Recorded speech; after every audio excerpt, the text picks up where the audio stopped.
नमस्कार, मूलपत्र.com को सम्भव छ कार्यक्रममा स्वागत छ।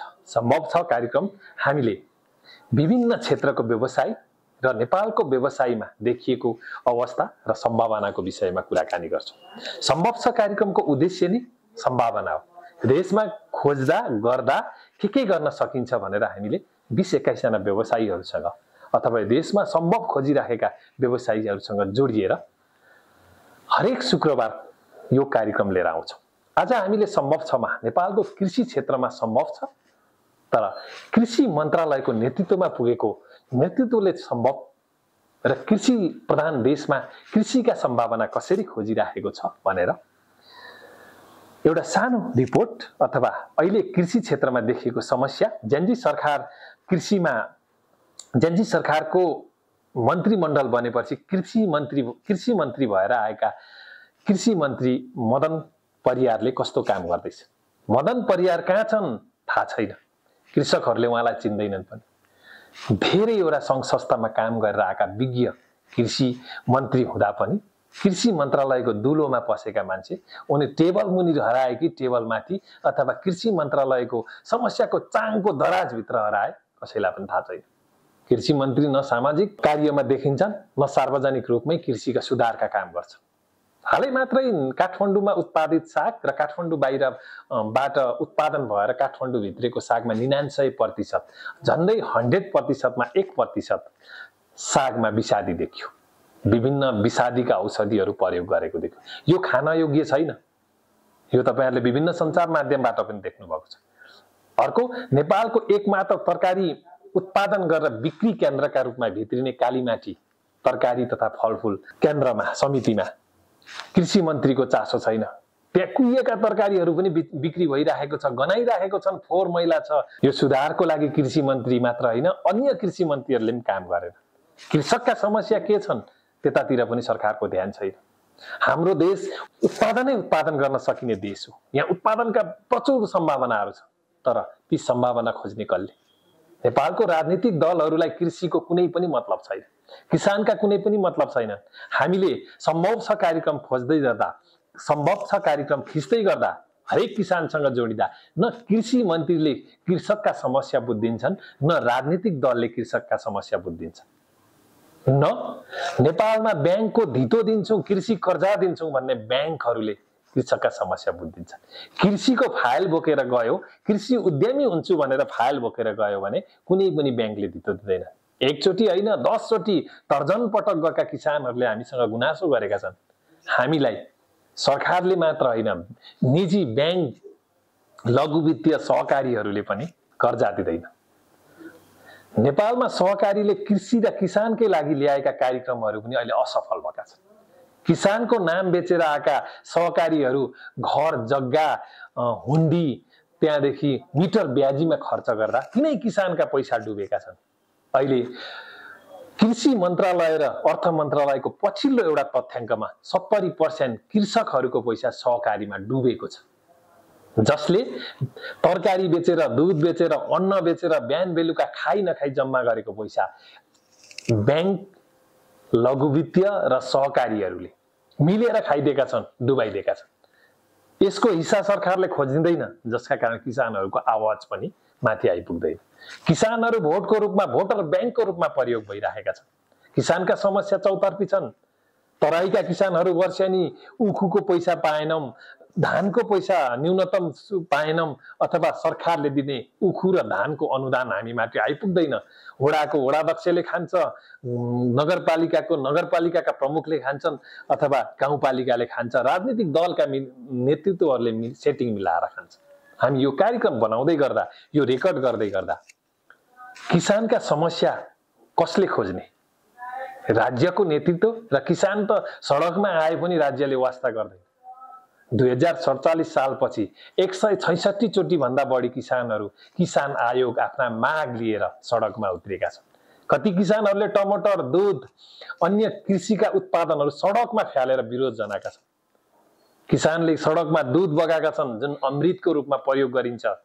किसानले आफ्नो फलफूल अथवा आफ्नो खेती नबिकेपछि त्यो खेतीलाई कुवाएर फ्याल्दिएका छन्। तैपनि राज्यले गम्भीर भएन। तिनै किसानसँग ढाँटेर छलेर किसानकै आवाज लिएर सरकारमा आएका मन्त्रीहरूले कहिले पनि किसान मन्त्री भएर काम गरेन। तत्कालीन कृषि मन्त्री रामनाथ अधिकारीले 4000 भन्दा बढी व्यक्तिले कृषि अनुदान खाएको, त्यो पनि कृषि पेशा गर्छु भनेर, जसमा 10%ले पनि कृषि पेशा नगरेको भनेर पत्रकार सम्मेलन गरेरै भनेका थिए। तर उनले छानबिन गर्छु, कृषि अनुदान खाने र कृषि पेशा नगर्नेको म भण्डाफोर गर्छु, नाम सार्वजनिक गर्छु भनेपछि कृषि मन्त्री पछि हटे। यसको कारण थियो उनीमाथि राजनीतिक दबाव। राजनीतिक दबाव यति थियो कि यदि कृषि मन्त्रीले त्यति बेला अनुदान खाने व्यक्तिको नाम मात्रै सार्वजनिक गरेका भए उनी त्यो पदबाट हात धोएर जानु पर्थ्यो। उनलाई तत्कालीन प्रधानमन्त्री केपी ओलीले पनि यो कृषि अनुदान खानेको नाम सार्वजनिक नगर्नु भनेर दबाब दिएका थिए। अब सुरु गरौँ। नेपालमा कृषि प्रधान देशमा कृषिका कस्ता सम्भावना छन्? कृषि पर्यटनसँग पनि जोडिएको छ। हाम्रो असार 15 मङ्सिर 15 धान थन्क्याउने, धान रोप्ने, तोरी फुल्ने, वनपाखामा फल्ने गुराँसहरूदेखि लिएर सबै पर्यटनको आकर्षकको बिन्दु बन्छ। त्यति मात्र होइन, तराईमा धान झुलेको बेला, धान फलेको बेला अथवा तोरी फुलेको बेला पर्यटकहरू फोटो खिच्नेको ताँती हुन्छ। स्वदेशी पर्यटक पनि तराईतिर जब तोरी फुल्छ, जब धान बाली झुलाउँछ, यसमा फोटो खिच्ने र टिकटक बनाउनेको लहर छ। हामी कृषिसँग पर्यटन जोड्न सकेको छैन। हाम्रो कृषिको एउटा सम्भावना भएको चिया खेती, कफी खेती, यो खेती विश्वमा चिया र कफीको राम्रो माग छ, तर राज्यले त्यो चिया र खेतीको मागलाई र चिया खेतीलाई विकास गर्न नसक्दा चिया खेतीमै सीमित छ। माग भए पनि उत्पादन बढाउन सकेको छैन।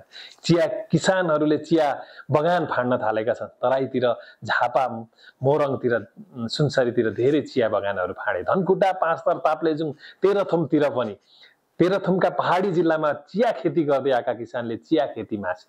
चिया पछाडि कालो सुन अथवा पैसाकै भकारी राज्यलाई सबैभन्दा राम्रो आय स्रोत दिने अलैँची र अम्लिसो, यो खेतीमा पनि हाम्रो ध्यान छैन। अलैँची र अम्लिसो पहाडी जिल्लामा हुन्छ। त्यहाँका किसानहरू पनि रोग व्याधिमा सरकारले र त्यो अलैँची खेतीलाई विकास गर्न राज्यले ध्यान नदिँदा विस्थापित हुँदै गएका छन्। ताप्लेजुङ, पाँचथर, तेह्रथुम, धनकुटा, इलामतिर जुन खेती हुन्छ त्यो खेती विस्थापित हुँदै गएको छ। यसको मुख्य कारण भनेको किसानलाई राज्यले बेवास्ता गर्दा। तपाईँ हामीले दिनै पछि खाइरहेको तरकारी 75% भनेको भारत अथवा अन्य देशबाट आयात भइरहेको छ। हामी 21% मात्रै आफ्नो उत्पादन तरकारीमा निर्भर छौँ, तर राज्यले गफ लाउँछ हामी 40-45% चाहिँ तरकारीमा निर्भर छौँ अथवा कृषिमा निर्भर छौँ भनेर। तर त्यही सरकारी तथ्याङ्कहरूले भनेको छ 20 देखि 21% मात्रै हाम्रो उत्पादनले जान्छ। पछिल्लो समय रैथाने खान्कीको रूपमा विकास भएको कोदाको ढिँडो, फापरको ढिँडो, गहुँको ढिँडो, अन्य सिस्नुको तरकारीहरू, यी तरकारीहरू सिस्नुको तरकारीहरू पनि हामीमा उत्पादन छैन, जसको कारण हामी भुटानदेखि, फ्रान्सदेखि, म्यानमारदेखि ती देशहरूबाट ल्याएर कोदोको पिठो खाइराखेका छौँ। हामीले खाइरहने भान्सामा विदेशबाट 70% आयात भइराखेको छ। निर्यात त हाम्रो सामान्य छ, तर हामी तथ्याङ्कमा रमाइरहेको छौँ। धान, चामल, गहुँ, पिठोमै पनि हामी आयातमा निर्भर हुँदैछौँ। राज्यले उत्पादनतिर ध्यान दिएको छैन। नेपालमा 2047 सालपछि झन्नै 40 बढी कृषि मन्त्री भए। उनीहरूले जनतालाई आश्वासन र आफ्नो राजनीतिक पार्टीको प्रतिनिधित्व बाहेक अरू केही पनि गरेन। राजनीतिक पार्टीको प्रतिनिधित्व गरे र जनतालाई आश्वासन दिएर ढाक्ने काम मात्रै गरे। यो भन्दा बढी कृषि क्षेत्रमा सुधार भयो। यसको एउटा मुख्य कारण थियो नेपालमा कृषकलाई ढाक्ने, कृषकका नाममा अनुदान दिने, त्यो अनुदान कुम्ल्याउने उनीहरूको दाउ थियो। हरेक कृषि मन्त्रीले अनुदान कुम्ल्याएको र कृषि मन्त्रालयमा बसेर भ्रष्टाचार गरेको आरोप लागेको छ, तर जवाफ कसैले पनि दिएको छैन। जो किसान छन् उनीहरू त्यसको जवाफ खोज्न सक्दैनन्। नजवाफ हुँदा उनीहरू अहिले पनि दबिएका छन्, हेपिएका छन्, ठगिएका छन्। किसान भनेको देशको सबैभन्दा ठुलो सम्पत्ति हो, जसलाई राज्यले पेन्सन दिन्छु भन्छ, हरेक किसान अनुदान दिन्छु भन्छ, किसान बिमा दिन्छु भन्छ, तर यसको किसानले फाइदा लिन पाएको छैन। कृषि प्रधान देश सम्भावना छ।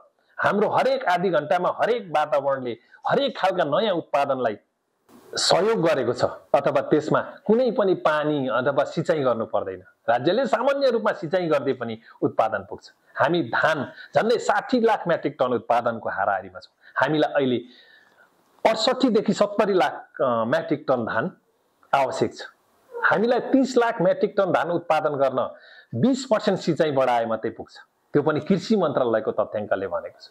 कृषिमा सम्भावना छ, कृषि क्षेत्रमा लागेका उद्यमीहरूले ठूलो लगानी गर्छन्, तर 5-6 वर्ष पछाडि त्यहाँबाट विस्थापित हुन्छन्। हामीले भनेको होइन, यो कृषि क्षेत्रमा लागेका उद्यमीले हाम्रो सम्भव छ कार्यक्रममा बताएका छन्। उनीहरू देशको कानुन, संविधान र राज्यले घुमाउँदा यो क्षेत्रबाट विस्थापित हुनु परेको छ, जसका कारण कृषि उत्पादन बढ्नु पर्ने हो, घट्दै गएको छ। समस्यामाथि समस्या छन्, राज्य त्यो समस्या समाधान गर्न केन्द्रित छैन। देशको अथवा सरकारको नेतृत्वमा पुगेको व्यक्तिले उत्पादन कसरी बढाउने, देशलाई कृषि प्रधान देश कसरी बनाउने, कृषिका लागि पर्यटन कसरी भित्र्याउने भनेर योजना बनाउनु पर्छ। हरेक निर्वाचनमा किसानलाई ढाँटिएको छ, किसानलाई मात्र होइन नेपाली जनतालाई ढाँटिएको छ। त्यसको हिसाब खोज्ने किसान छैनन्, उनीहरू पनि पार्टीकै पछाडि दौडिन्छन्। त्यसको पछाडि आश छ हामी अनुदान पाउँछौँ, कृषिको बिउ बिजन पाउँछौँ, समयमा सबै कुरा पाउँछौँ भनेर। कृषिमा सम्भावना भएको देशमा किसानले समयमा मल पाउँदैन। त्यो मल नपाएपछि उत्पादन बढ्छ घट्छ, तर प्रारम्भिक मलले नै किसानले उत्पादन बढाउँदैछ। राज्यले यस्तो विषयमा ध्यान नदिँदा जब किसान मारमा परेका छन्। विश्वमा किसान आन्दोलन परिवर्तनका लागि धेरै भए, तर नेपालमा राजनीतिक दलले उठाएका किसान आन्दोलनले कहिले पनि गति लिन सकेन। भारतमा पछिल्लो 2 पटक भएका किसान आन्दोलनले किसानलाई 60% राहत मिल्यो। आफ्नो उत्पादन व्यापार बिक्रीमा बिक्री केन्द्रहरू खोले। नेपालमा 2072 सालपछि बनेको सरकारले हरेक प्रदेशमा कृषि उत्पादन केन्द्र र कृषकले आफ्नो उत्पादन ल्याएर राख्ने बिक्री केन्द्र खोल्छु भनेर भाषणमा सीमित हो। कति ठाउँमा बजेट खर्च गरिरहेछ, खाइरहेको छ। नेपालमा सबैभन्दा बढी तेस्रो नम्बरमा कृषिमा लगानी भइरहेको छ, तर त्यो पैसा कहाँ जान्छ? पानीमा बालुवा हाले जस्तो भएको छ। यो खोज्न सक्ने किसान छैन। सामान्य रूपमा किसानले आवाज उठाउँछन्, ती पनि राजनीतिक दलको भातृ संगठन किसानहरूले आवाज उठाउँछन्। वास्तविक किसान ठिचिएका छन्, मिचिएका छन्, बिचौलियाबाट ठगिएका छन्। उनीहरूलाई व्यापार बिजनेसको माध्यम बनाएको छ, कुनै बिचौलियाले गएर उनीहरूलाई दास बनाएको छ। यस विषयमा न राजनीतिक दल बोल्दिन्छन्, न सरकार बोल्दिन्छन्, न कृषि क्षेत्रमा काम गर्दै आएको सरकारवाला निकाय बोल्दिन्छन्। अर्कोतिर जाउँ, नार्क भन्ने एउटा संस्था छ। भर्खरै मात्रै नानले धान झुलेको भनेर एउटा विज्ञापन गरिरहेको थियो, तर नार्कले अहिलेसम्म नेपालमा कति रैथाने धानको विकास गर्यो, रैथाने खाद्य बालीको उत्पादनका लागि सहयोग गर्यो, बजेट मात्रै सकेको छ। अनुसन्धानका नाममा 6 वर्ष 7 वर्ष लाए पनि रैथाने धान बाली, अन्य रैथाने खेतीलाई संरक्षण गर्न सकेको छैन। हाम्रो रैथाने खेती बाली हाम्रो पहिचान हो। बासमती चामलदेखि कोदोदेखि लिएर वनका जडीबुटी पनि हाम्रा खाद्यान्न रैथानेका रूपमा प्रयोग हुन्छ। यसलाई संरक्षण गर्न राज्यले ध्यान नदिँदा आज हामी विदेशी धान, चामल, गहुँ, तोरी, सबैमा निर्भर भएको छौँ। हाम्रो आयातको तथ्याङ्क हेरौँ, झन्नै 94% खाद्यान्न मात्रै नेपालमा भित्रिन्छ। कति पैसा जाँदैछ होला? त्यो पैसालाई नेपालभित्रै रोक्न सरकारसँग योजना नहुँदा कृषि क्षेत्रको सम्भावना जहाँ हामी कुरा गरिराखेको छौँ, त्यो सम्भावना हामीले गफ गरे जस्तो मात्र हुन्छ। किसानका हक हितका लागि राज्यले सोच्नुपर्छ। हरेक वर्षको बजेटमा किसानलाई कसरी अगाडि ल्याउने, किसानलाई कसरी किसान बनाउने भन्ने योजना राज्यसँग छैन।